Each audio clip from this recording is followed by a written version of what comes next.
Hello बच्चों, welcome to our mathematics class. So in today's class again we'll be continuing our chapter number 4, that is determinants.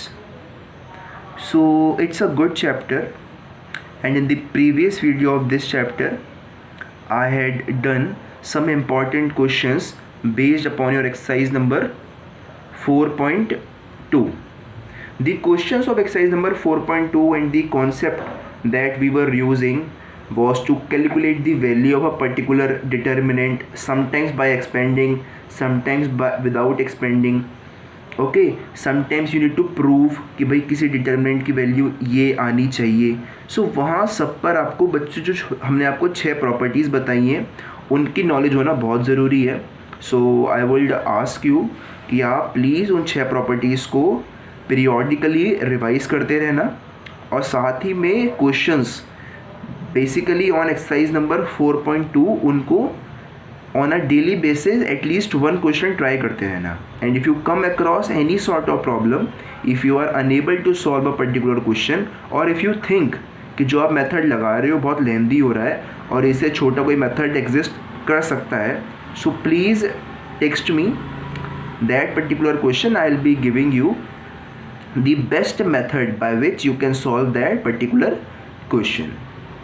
ठीक है. So हमने 2 videos most probably बनाई हैं on the questions of exercise number 4.2. Once you understand the concept, once you understand the basic, so आप बच्चों बाकी सारे questions भी ईजिली कर सकते हो. But in first time when you attempt the question, do not worry अगर 1-2 question आपसे सॉल्व नहीं होते हैं. So do not hesitate, keep studying. With time आपको सारे क्वेश्चंस आने लग जाएंगे. सो आज का जो हमारा टॉपिक होगा बच्चों चैप्टर नंबर 4 में, दैट विल बी कि हम किसी भी ट्राइंगल का एरिया कैसे डिटरमाइन कर सकते हैं using the concept of determinants. So आज का जो हमारा कॉन्सेप्ट है जिसको आज हम पढ़ेंगे, that is area of a triangle. It's a very very simple concept and I will ask you that बच्चों कि आप आज की वीडियो में इफ़ यू रिमेन अटेंटिव, सो आपको इस कॉन्सेप्ट को दोबारा पढ़ने की ज़रूरत नहीं पड़ेगी, because it is the most simple concept of this chapter determinants. इसमें बहुत ही एक बेसिक सा कॉन्सेप्ट है, because you are very much well acquainted with this concept of area of a triangle. आप अभी तक 2 या 3 फॉर्मूले पहले से ही पढ़ चुके हो to determine the value of the area of a triangle. Okay, under different situations. Let me recall some of them.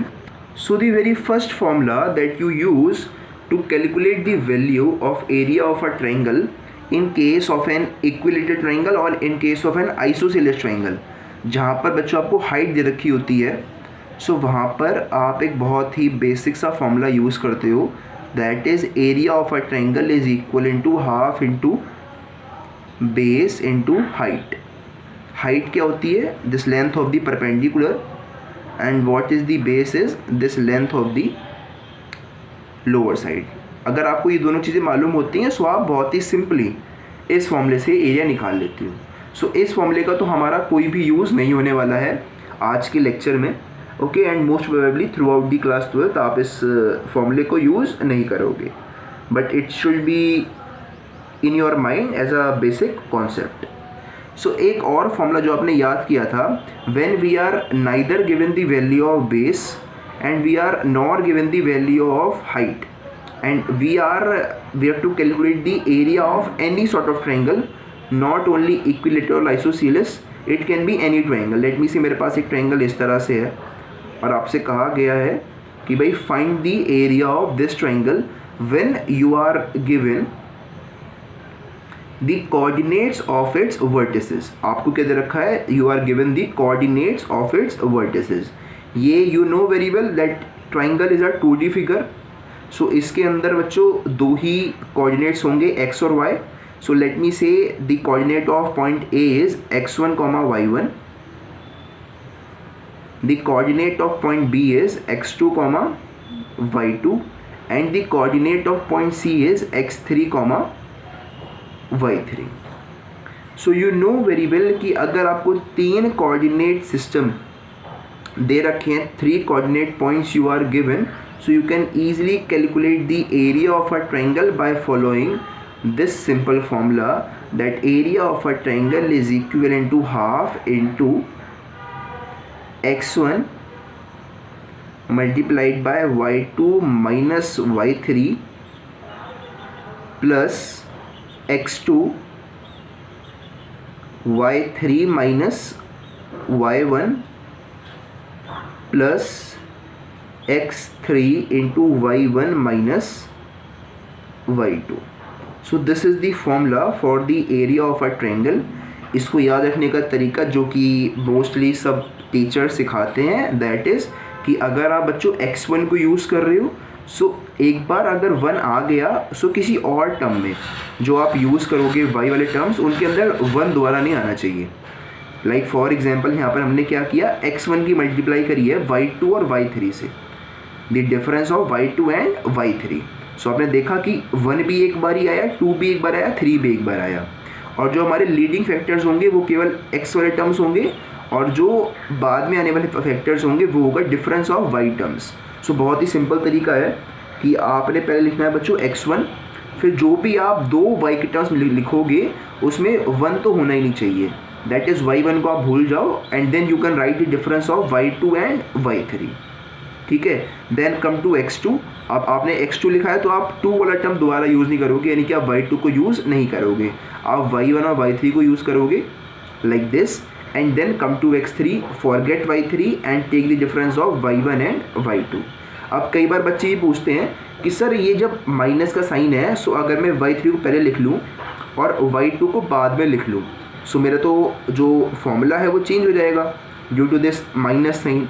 So what is actually the concept of this formula, that बच्चों आप ध्यान से देखो एक बार. सो हमने हर एक term, each and every term of y has once acted as the main term of the difference. आप देख रहे हो हर बार एक टर्म ऑफ y ने लीड किया है डिफरेंस को. यहाँ पर आप देखो, सो थर्ड टर्म में y1 ने लीड किया है, मतलब y1 एक बार पहले आया है. Similarly in the very first term if you see y2 पहले आया है, and in the second term if you see so y3 पहले आया है. So what is the main concept is कि बच्चों अगर आप इसमें y2 माइनस y3 ना करके y3 माइनस y2 कर रहे हो, सो यहाँ पर आपको y3 अब पीछे रखना होगा. ठीक है, y3 केवल एक बार ही आगे आ सकता है, चाहे आप उसको किसी भी टर्म में आगे ले लो. Similar is the case for y1 and similar is the case of y2. So I hope कि ये फॉर्मूला आपको बहुत अच्छे से क्लियर हो गया है, क्योंकि इसी फॉर्मूले को हम अपना बेसिस लेकर स्टडी करेंगे area of a triangle in terms of determinants. So now what I will be doing is, मैं एक बेसिक सी ट्रिक यूज़ करूँगा जिससे कि मैं अपने डिटर्मिनेंट को इस फॉर्म में एक्सप्रेस कर पाऊँ. यू नो वेरी वेल कि जब भी हम किसी भी मैट्रिक्स का डिटर्मिनेंट निकालते हैं, so what we do is हम एक पर्टिकुलर रो को पकड़ते हैं और उनके करस्पॉन्डिंग मैट्रिसेस का क्रॉस मल्टीप्लिकेशन का डिफरेंस ले लेते हैं. सो यहाँ पर आप देखो, यहाँ पर भी वही हो रहा है. हमने एक पर्टिकुलर टर्म पकड़ा और उसमें क्या मल्टीप्लाई किया है, किसी चीज़ का डिफरेंस मल्टीप्लाई कर रहे हैं. सो मैं इसी बेसिक को यूज़ करके I am forming a determinant in front of you. Okay, you can remember it और you can even understand it. So first of all I am writing in front of you, then I will be explaining it to you. So बच्चों आप बनाते कैसे हो, let me tell you. So if you are given the coordinates x1, y1, x2, y2, x3, y3, so you can easily find the value of the area of a triangle by using the formula of a determinant, that is half into the value of a determinant which is x1, x2, x3, y1, y2, y3, 1, 1, 1. ठीक है, अगर आपके पास कभी भी इस तरह का case आए, so do not remember this formula, क्योंकि जो ये फॉर्मूला है ये इस ही डिटर्मिनेंट का एक आउटकम है. अगर आप इसको सॉल्व करोगे अंदर वाले को, सो आपको जो ये टर्म्स मिल रहे हैं ना इसके अंदर यही मिलेंगे. I will be proving it to you. Okay, but अभी आप क्या ध्यान दो कि इसको ध्यान से देखो. हमने क्या किया है, डिटर्मिनेंट लिखा, फिर x1, x2, x3 एक ही रो में लिख दिए, फिर y1, y2, y3, second row में लिख दिए, फिर 1 1 1 थर्ड रो में लिख दिए। सो ये बहुत ही सिंपल फॉर्मूला है, आप इसको बहुत ही ईजिली याद रख सकते हो। If in a question you are asked to calculate the area of a triangle, so आपको बच्चों वो x1 भी देता है, he will give you x1 as well as y1, he will give you x2 as well as y2, he will give you x3 as well as y3। फिर आपको determinant निकालना अच्छे से आता है। From the very first video of this chapter I had told you how do you calculate the value of a particular determinant. आज हम फिर से उसको रिवाइज करवा देते हैं आपको एक बार और। So the area of a triangle in a general form can be given as half. ठीक है, अब मैं क्या कर रहा हूँ, इसके डिटर्मिनेंट को कैलकुलेट कर रहा हूँ। Okay, I am calculating the value of this particular determinant. So you know कि हम बच्चों एक रो को पकड़ते हैं and then we move accordingly. So over here look carefully, what actually is happening is कि over here I have x1। Okay, so forget this column and forget this row, और जो बचा हुआ ये इतना है आपके पास, इसमें क्रॉस मल्टीप्लाई करके उनका डिफरेंस ले लेते हैं। Cross multiply and take the difference, that is x1 into y2 minus y3, y2 minus y3, fine, y2 minus y3। Now you know कि हम लिखेंगे बच्चों minus of x2, so minus of x2 multiplied by, forget this column, forget this row and write it as y1 minus y3। देखो y1 into 1 is y1 minus 1 into y3 is y3, so y1 minus y3, fine, plus x3। अब हम इस x3 पर आगे, so forget this column, forget this row and multiply it by y1 minus y2, y1 minus y2। ठीक है, so this is the formula of the area of a triangle which you had got from this particular determinant. अब आप ध्यान से देखो, सो मैं इस minus को बच्चों प्लस में चेंज कर सकता हूँ। हाउ कि अगर आप इस वाले एलिमेंट से माइनस साइन बाहर कॉमन ले लो और इस x2 में, इस माइनस ऑफ x2 में मल्टीप्लाई कर दो, सो minus of x2 into minus 1 will give you plus of x2। ठीक है, so what I am actually doing is मैं यहाँ से माइनस साइन को बाहर कॉमन ले रहा हूँ। So look the next phase of this formula, so my determinant will be half multiplied by x1 into y2 minus y3 minus x2 into minus 1 is plus x2, so plus x2 into, now because I had taken the minus sign common from this particular term, so जो term negative था अब वो हो जाएगा positive और जो term positive था अब वो हो जाएगा negative, so it will convert into y3 minus y1 plus x3 into y1 minus y2। सो आप बहुत ही क्लियरली देख पा रहे हो कि जो हम फॉर्मूला पढ़ते आ रहे थे अपनी लोअर क्लासेस में कि वो किस तरह से डिराइव हुआ था। या आप दोनों फॉर्मूलों को कंपेयर कर सकते हो कि जो फॉर्मूला मैंने आपको यहाँ पर लिख के दिखाया था, जो हमको पहले से मालूम है कि ये फॉर्मूला होता है एरिया ऑफ अ ट्रायंगल का, this when we are given the coordinate system of all the points. So यही फॉर्मूला हमारे पास आया है following the concept of determinants. ठीक है, हमने सिर्फ एक छोटा सा चेंज किया है, चेंज किया कि इस माइनस x2 को हमने प्लस x2 बनाया है।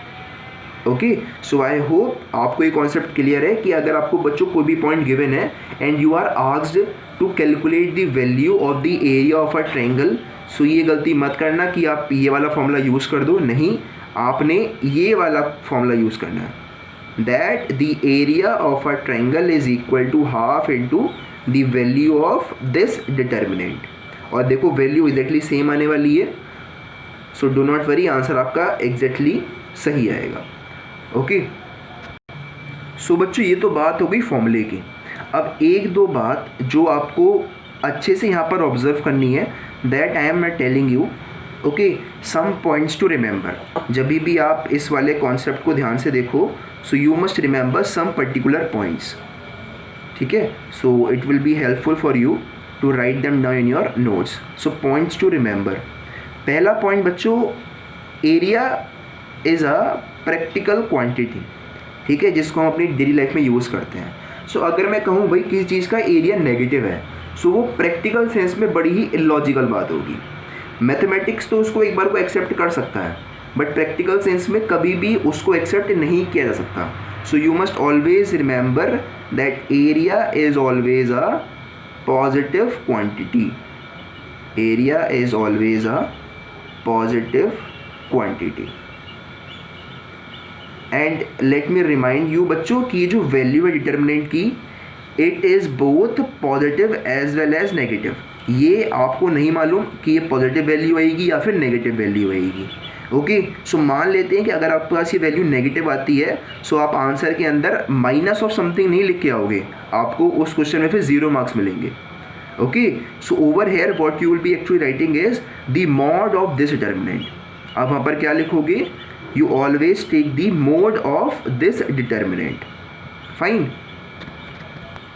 So therefore we always take the mod value of the determinant, or we can say the absolute value of the determinant. So we can write area is always a positive quantity, therefore we always take the absolute value of the determinant. Always take the absolute means mod value. ठीक है, that is always the positive value, absolute value of the determinant. ये आपको याद होना चाहिए, बहुत ही basic बात है. Never write the value of the area of a triangle as negative, it's completely illogical. Now let's study the second point that you need to remember. बच्चों second point एक बहुत ही बेसिक सा पॉइंट है, उसको अगर आप ध्यान से नोटिस करो तो आप समझ जाओगे. First of all, to understand this second point you must remember कि अगर मैं आपसे कहूँ कि मेरे पास 3 पॉइंट्स हैं, x1, y1, x2, y2 और x3, y3. मैंने आपसे कहा कि मेरे पास बच्चों 3 पॉइंट हैं A, B, C. ओके, अब मैं आपसे कह रहा हूँ कि calculate the value of the triangle formed bye these 3 points. ठीक है, calculate the value of the triangle formed bye these 3 points. तो देखो बच्चों, ट्राइंगल कब बनता है? ट्राइंगल के बनने की पॉसिबिलिटी तब होती है जब आपके पास ये 3 पॉइंट्स एक लाइन में ना हो. अगर ये तीनों पॉइंट्स बच्चों देखो एक लाइन में हुए, सो क्या कभी ये तीनों पॉइंट्स एक ट्राइंगल बना पाएंगे? क्या कभी ये तीनों पॉइंट्स एक ट्राइंगल बना पाएंगे? अगर ये तीनों ही पॉइंट्स एक ही लाइन में लाई करते हो, अगर मैं ये ग्राफ बना रहा हूँ एक्स और वाई एक्सिस का, एंड इफ आई से this is my x1, y1, this is my x2, y2, this is my x3, y3, और तीनों ही पॉइंट्स एक ही लाइन में लाई कर रहे हैं, सो एक बहुत ही क्लियर बात है कि यहाँ पर बच्चों यहाँ पर तो ट्राइंगल बनने का कोई चांस ही नहीं होता. ओके, और यू कैन से कि जो ट्राइंगल ये बना रहे हैं उसका जो एरिया है वो 0 है, यानी कि ट्राइंगल है लेकिन हमें दिखेगा नहीं क्योंकि उसका एरिया जो है वो 0 है. Okay, so the important point is that the area of a triangle made by 3 points which lie on a particular line, or we call such points as collinear points. In points को जो एक ही line में लाई करते हैं उनको हम बच्चों क्या बोलते हैं? We call them as collinear points. जो कोलिनियर यानी कि एक ही लाइन में लाई करते हैं उनको हम बोलते हैं बच्चों collinear points. Okay, so the area of a triangle formed bye 3 collinear points is 0. ये बात आपको बहुत ही क्लियरली यहाँ पर ऑब्जर्व भी हो रही होगी. ओके, अगर मेरे को ट्रायंगल बनाना है, so what I can do is कि आप किसी भी एक पॉइंट को इस लाइन से अगर कहीं और लेते हो, लेट मी से कि मैंने एक D पॉइंट लिया है जो मेरे पास x4, y4 है. Now if you try to form a rectangle using the point A, B, D, so आप बहुत ही ईजिली बना सकते हो. सो यहाँ पर एरिया 0 नहीं होगा, बहुत ही ऑब्वियस सी बात है. You can even draw a triangle containing the points A, D and C. Okay, so एक बहुत ही क्लियर बात आपने यहाँ पर ऑब्जर्व करी that the area of a triangle formed bye 3 collinear points is 0. यानी कि जो आप तीनों पॉइंट्स ले रहे हो वो तीनों के तीनों पॉइंट्स अगर एक ही लाइन में लाई करते होंगे, अगर वो तीनों कोलिनियर होंगे, so the area of the triangle formed by such points is 0. ठीक है, so it's a very very important point. Important क्यों है? Because this point is being used to form a different question. देखो हम concept पढ़ रहे हैं to find the area of a triangle using determinants, but examiner क्या करेगा? Examiner इस सेकंड पॉइंट को यूज़ करके आपसे कहेगा that prove that these 3 points are collinear. ठीक है, एग्जामिनर क्या कहेगा? आपको 3 पॉइंट दे देगा और कहेगा that prove these 3 points are collinear. Using determinant. So वहाँ पर आपको इसी कॉन्सेप्ट ऑफ ट्रायंगल को यूज़ करना होगा और ये फॉर्मूला लगाना होगा and you need to put the value as 0। Let me show you. First of all let me write the point which is the area of a triangle, the area of a triangle formed by 3 collinear points is 0. A very important point to remember. You can mark it as important. Okay, now let me tell you कि question आपसे कैसे कहेगा examiner. Question आपसे कहेगा that prove that the 3 points x1, y1, x2, y2 and x3, y3 are collinear. आपसे examiner इस तरह से क्वेश्चन देगा। सो यहाँ पर कहीं भी आपको दिख रहा है एरिया ऑफ अ ट्रायंगल लिखा हुआ? कहीं भी नहीं दिख रहा हमको कि यहाँ पर कहीं भी area of a triangle mentioned है। तब भी यहाँ पर जो कॉन्सेप्ट यूज़ होगा बच्चों वो यही वाला होगा, क्योंकि वो आगे लिखता है यूजिंग डिटर्मिनेंट। सो ये तो हमें कहीं पढ़ाया नहीं, कोलिनियर प्रूफ करवाना यूजिंग डिटर्मिनेंट। सो ये एक basic you can say application है एरिया ऑफ अ ट्रायंगल की ही, कि अगर कभी आपसे कहा जाए कि 3 पॉइंट कोलिनियर हैं, so you know very well कि जो एरिया है बच्चों, area of a triangle which is given by half of x1, x2, x3, y1, y2, y3 and 1, 1, 1, इसकी जो वैल्यू होगी that will be equal to 0। So आपने क्या करना है, सिंपली इन पॉइंट्स को इसके अंदर पुट करना है बच्चों, इस डिटर्मिनेंट के अंदर इसको सॉल्व करना है। जब आप इसको सॉल्व करोगे तो आपके पास जो आंसर आएगा वो 0 ही आएगा। फिर आप कहोगे that since the area of a triangle is 0 therefore the 3 points are collinear. बस। Okay, so I hope this concept is clear to you. This point number 2 it's a very important point. Okay, इसको examiner कई बार use करता है। Despite of using the concept of area of a triangle, he ask you this type of questions, okay, in major cases। और कई बार वो इसी concept को यूज़ करता है to find the equation of a particular line. आपसे कहेगा कि calculate the equation of a particular line. Now to calculate the equation of a line what he will be giving you, he will be giving you 2 points. वो आपको क्या करेगा, आपको 2 points दे देगा। Let me show you how. So for that first of all you note down all these things still here, all the important points. I am turning the page.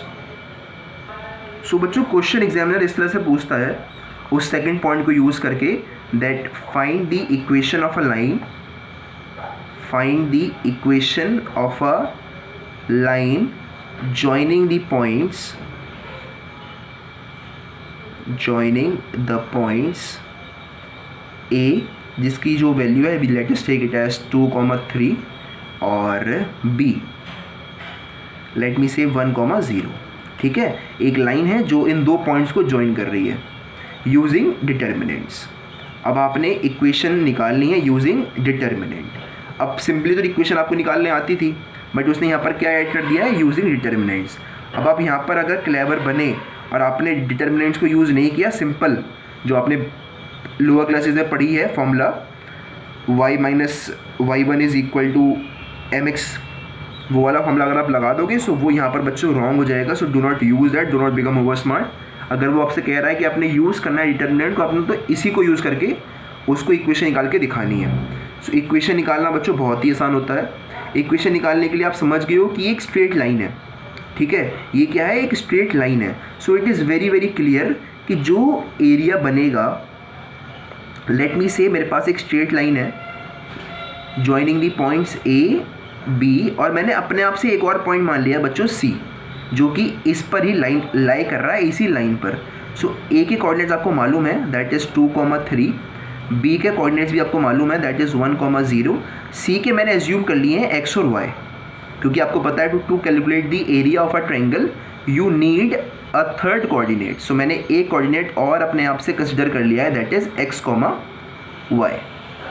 So now what I will be doing is कि आपको दिख रहा है तीनों points एक ही line में लाई कर रहे हैं। So therefore the area of the determinant, sorry area of the triangle would be equal to 0, ये आपको मालूम है। So let us use this formula. So you know half into x1 that is 2, x2 that is 1, x3 that is x. Fine. फिर y1, y2, y3 और 1 1 1. आपने simply इसको solve करना है, इसके इक्वल पुट कर देना, आपके पास आपका आंसर आ जाएगा. Let me show you how. So यहाँ पर आप बहुत ही simply you can calculate the value of the determinant. How? Let me tell you. देखो 2 into minus y -1 into 3 minus y और प्लस x इंटू 3 1 ज़ा 3. This is equal to 0. So let us see. ये देखो बच्चों, half जब उधर जाएगा so it will become 0. So इस हाफ को तो भूल जाया करो, क्योंकि ये हाफ जो है अगर आप इसको उधर भेजोगे सो ये मल्टीप्लाई होगा 0 से, and therefore it will give you 0. So I am forgetting this half. So I am having minus of 2y -3 minus minus plus y plus 3x is equal to 0. So equation आपको दिख रही होगी that 3x minus 2y plus y is minus y. इस 3 को उधर लेके जा रहे हैं, so 3x minus y is equal to 3. ये आपके पास बच्चों इक्वेशन है. You can verify it with the formula that you know to calculate the equation of a line, that is y minus y1 is equal to y2 minus y1 upon x2 minus x1 into x minus x1. आप चाहो तो इससे verify भी कर सकते हो इस वाली इक्वेशन को, अगर आपको विश्वास नहीं हो रहा है तो. Okay, just to check you can even verify it. ये फॉर्मूला आप पहले पढ़ चुके हो कई बार. Line equation of a line of 2 points होता है. So you can verify it out, and this is the method by which you find the value of the equation of a line. ठीक है. सो अगर आपसे कहा जाए इक्वेशन ऑफ अ लाइन निकालनी है, सो वहाँ पर भी कॉन्सेप्ट यूज़ होगा एरिया ऑफ अ ट्रायंगल का. अगर आपसे कहा जाए that prove that 3 points are collinear, so वहाँ पर भी कॉन्सेप्ट यूज़ होगा एरिया ऑफ अ ट्रायंगल का. अगर आपसे कहा जाए simply that find the area of a triangle, so वहाँ पर तो कॉन्सेप्ट यूज़ होगा ही एरिया ऑफ अ ट्रायंगल का. So now let us solve some questions and let us and this concept. So now let's do our very first question in which you are asked to calculate the value of the area of a triangle and you are given the vertices of the coordinate points. That is, आपको एक triangle दे रखा है. Let me से this is the triangle ABC, और आपको हर एक point का coordinate दे रखा है. A का 3,8, B का -4,2, C का 5,1. आपसे कहा गया है find the area of a triangle using determinant. So आपने बहुत ही सिंपल फॉर्मूला आपको मालूम है that area of a triangle is equivalent to half of x1 x2 x3 3 minus 4 5 y1 y2 y3 8 2 1 and 1 1 1. इसको सिंपली सॉल्व करना है, आपके पास आपका आंसर आ जाएगा. That is half of 3 into 2 1 is 2 minus 1 is 1 minus 4 into minus 1 is plus 4, so plus 4 into 8 1 is 8 minus 1 is 7 और plus 5 into 6. Simply solve it out. You will be having half of 3 1 is 3 plus 4 7 is 28 plus 5 is 30. So it is 58 plus 3, that is 61. So answer is 61/2 square units.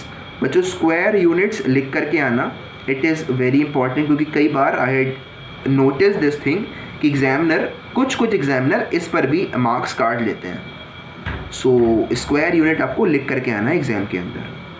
So this was the very first and the very basic type of a question in which you are asked to calculate the area of a triangle. So here you have your second question in front of you. Try it out. It's a very simple question in which you are given 3 points and you are asked to prove that these 3 points are collinear. ये देखो बहुत ही simple procedure है इसको prove करने का. 2 liner इसका answer होगा. दैट इज़ फर्स्ट लाइन में आपको लिखना होगा कि you know if the 3 points are collinear then the area found by the 3 points that is A, B and C is 0.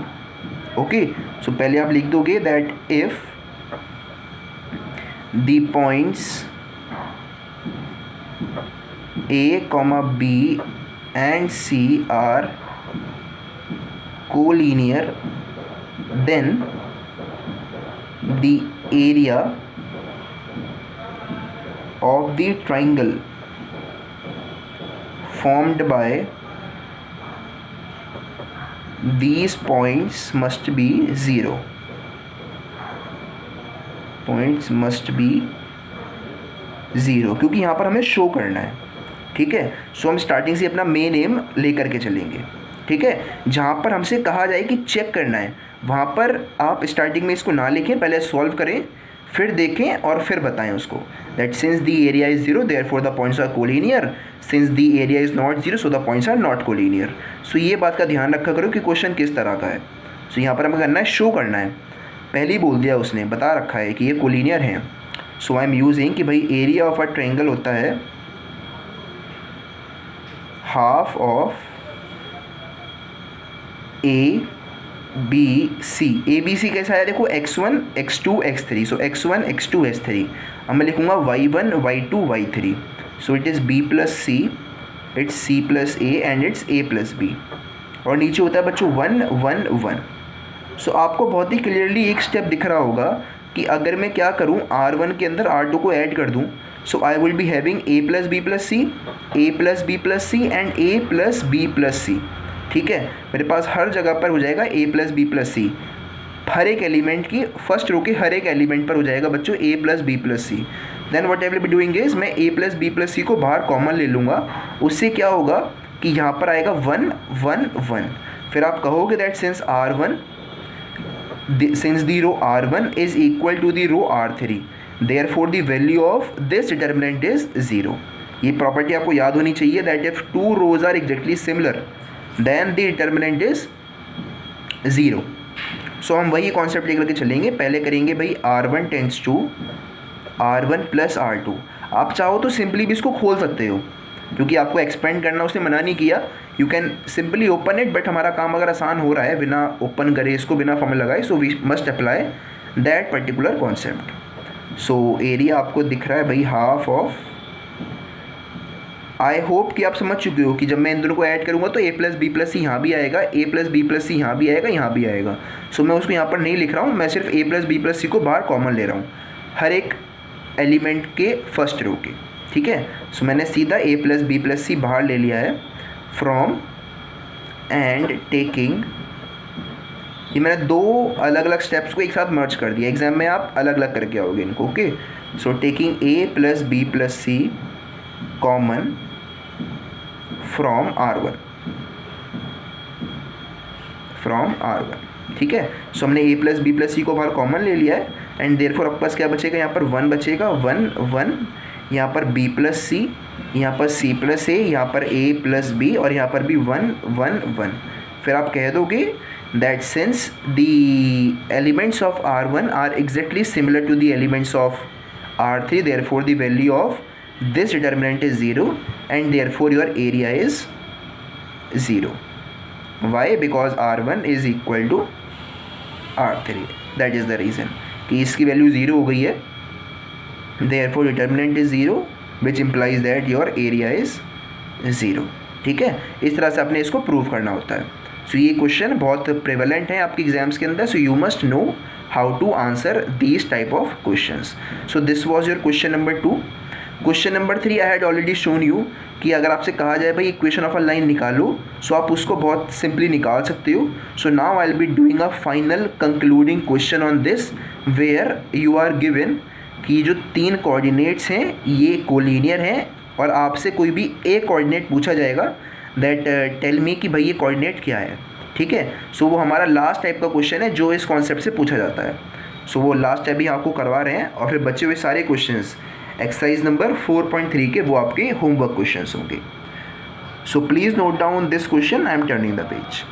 सो ये बच्चों इस तरह के क्वेश्चंस भी बहुत ज़्यादा प्रेवलेंट है आपके एग्जाम्स के अंदर, इन विच यू आर टोल्ड कि आपका जो एरिया ऑफ अ ट्रायंगल है वो 35 है। They can show you 2 square units, they can tell you 4 square units, they can tell you 0 square units. और फिर आपसे कहा जाता है विद दी वर्टिसेस, आपको एक वर्टेक्स गिवन है, दूसरा वर्टेक्स भी गिवन है और थर्ड वर्टेक्स का आपको एक कोई भी कोऑर्डिनेट आइदर x और y अननोन होगा और आपको वही निकालना होगा। देन योर k इज़, ठीक है। आपको इस k की वैल्यू निकालनी है, बहुत आसान है। अगेन हम वही वाला फॉर्मूला यूज़ करेंगे एरिया ऑफ अ ट्राइंगल का। इस बार आपको एरिया भी गिवन है, सारे कोऑर्डिनेट्स भी गिवन है, सिर्फ एक अननोन है। सो वो आपको यहाँ पर रखना होगा। बट आपको एक बात यहाँ पर ध्यान रखनी होगी कि बच्चों, यू नो वेरी वेल कि हम एरिया कैसे निकालते हैं। whenever we find the area of a triangle we always take the absolute value of the determinant। That is हम क्या करते हैं, अगर वैल्यू आपके पास पॉजिटिव आ रही है डिटर्मिनेंट की, सो हम उसको पॉजिटिव ही रहने देते हैं, हम उसको पॉजिटिव ही रहने देते हैं। बट इन केस बच्चों वैल्यू नेगेटिव आ रही है, सो हम क्या करते हैं, उसको -1 से मल्टीप्लाई कर देते हैं ताकि वैल्यू पॉजिटिव हो जाए, ताकि जो हमारा एरिया है वो नेगेटिव ना आए। ठीक है, बट यहाँ पर तो बात चली है भाई एक पॉइंट की। सो हमें नहीं पता कि एरिया आपके पास 35 पॉजिटिव था या फिर नेगेटिव था जब हमने इसको सॉल्व किया था। सो यहाँ पर ये बहुत ही इंपॉर्टेंट केस होता है। ठीक है, whenever you are given the area and you are asked to calculate the value of a particular coordinate. So over here हम क्या करेंगे भाई, 35 को दोनों लेकर के चलेंगे, प्लस बी और माइनस बी। ठीक है, हम एरिया मानेंगे कि it is ±35। This is an important point which you need to remember that while solving a question we take the area of a triangle as plus minus the given value। ठीक है, so you know that the area of the triangle is equivalent to half of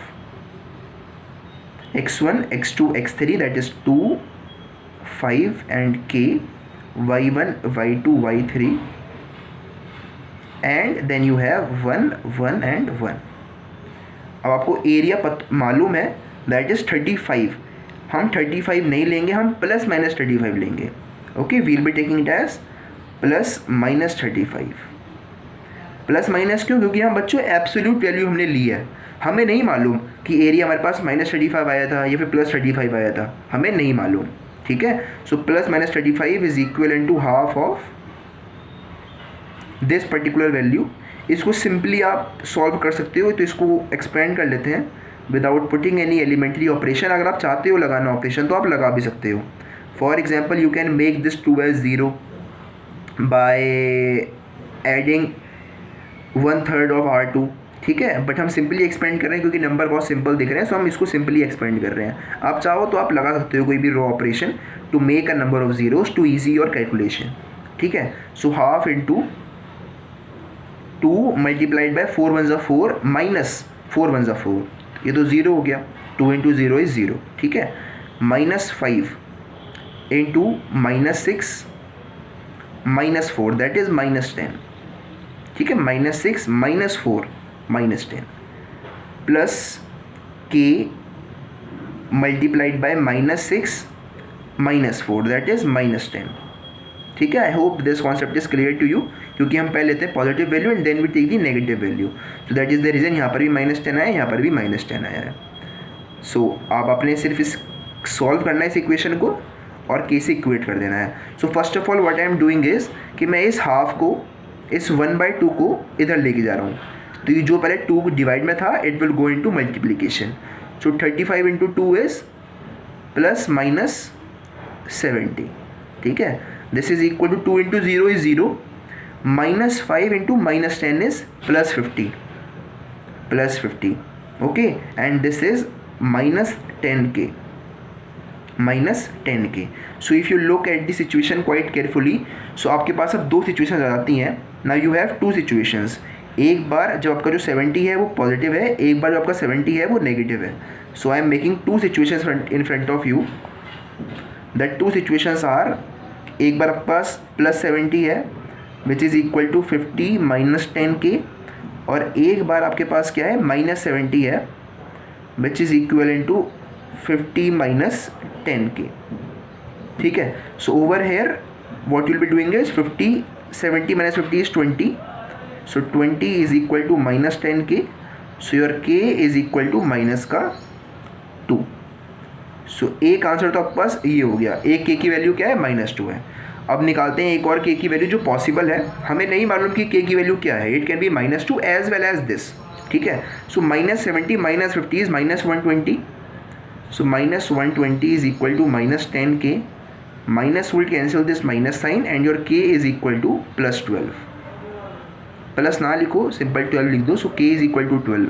So the possible answers which k can have is that k is equivalent to -2, ये आपका answer होगा. सो इस तरह से आपने इन questions को सॉल्व करना होता है, in which you are given the area of a triangle and you are asked to calculate a particular coordinate of the vertex of the given triangle. ठीक है. सो एक बात जो आपने केयरफुली ऑब्जर्व करनी है, दैट इज दिस +-35, क्योंकि बच्चे यहाँ पर गलती करते हैं and they lose their 1.5 marks depending upon the type of teacher who is checking their notebook. So in this video lecture and in this topic of area of a triangle, that's all. In the next video we'll be beginning the new concept of minors and cofactors, an important concept. So is lecture which is concerned with the area of a triangle, that's all. Thank you very much.